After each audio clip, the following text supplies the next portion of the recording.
Big Boss season 8 grand winner grand ఫినాలేలో grand announcement జరిగింది నిఖిల్ మాల్యక్కల్. అయితే బిగ్ బాస్ సీజన్ 8 ద్వారా అంటే ఈ 8 సీజన్లో నిఖిల్ గెలిచి రికార్డ్స్ అన్నిటిని తారుమారు చేసి పడేశాడు. ఒకే ఒక్క దెబ్బ. అసలు దాదాపుగా 5 ఏళ్ల నుంచి జరుగుతున్న బిగ్ బాస్ సీజన్స్ అన్నిటిని కూడా రివర్స్ చేసేసాడు. ఇప్పటి వరకు కనుక చూసుకున్నట్టయితే సీజన్ 4, 5, 6, 7 అన్నిట్లోనూ కూడా డబ్బులు తీసుకొని ఎంతో కొంత బయటకొచ్చేశారు. చాలా ఏళ్ల తర్వాత కంప్లీట్ 55 లక్షల రూపాయలతో పాటు, కార్‌తో పాటు ఇక ట్రోఫీని గూడా విన్నర్‌గా నిఖిల్ కైవసం చేసుకున్నాడు. గౌతమ్ రన్నర్ అప్‌గా నిలిచాడనమాట. అయితే గౌతమ్ గూడా వైల్డ్ కార్డ్‌గా వచ్చి మంచి ఫైర్‌నయితే బిగ్ బాస్ సీజన్ 8కి ఇచ్చాడు.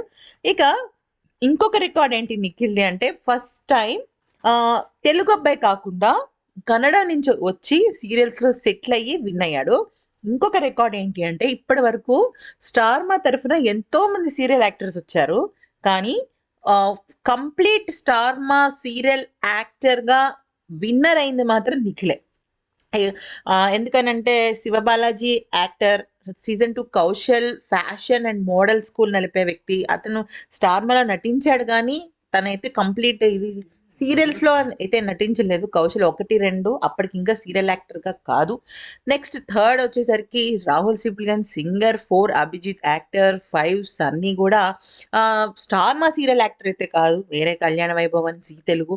ఇక 6 రేవంత్ సింగర్, ఇంకా 7 వచ్చేసరికి పల్లవి ప్రశాంత్ కామన్ పర్సన్. ఇక యూట్యూబర్ అని చెప్పొచ్చు. నిఖిల్ మాత్రం first time star Maa serial యాక్టర్‌గా ట్రోఫీని అందుకున్న మొట్టమొదటి వ్యక్తి. అలాగే కన్నడ నుంచి వచ్చి తెలుగు రాకపోయినప్పటికీ కూడా తన సూపర్ డూపర్ గేమ్ స్ట్రాటజీతో అదరగొట్టాడు. కంగ్రాచ్యులేషన్స్ నిఖిల్. మీరు కూడా ఏమైనా చెప్పాలనుకుంటే కింద కామెంట్ సెక్షన్‌లో చెప్పండి.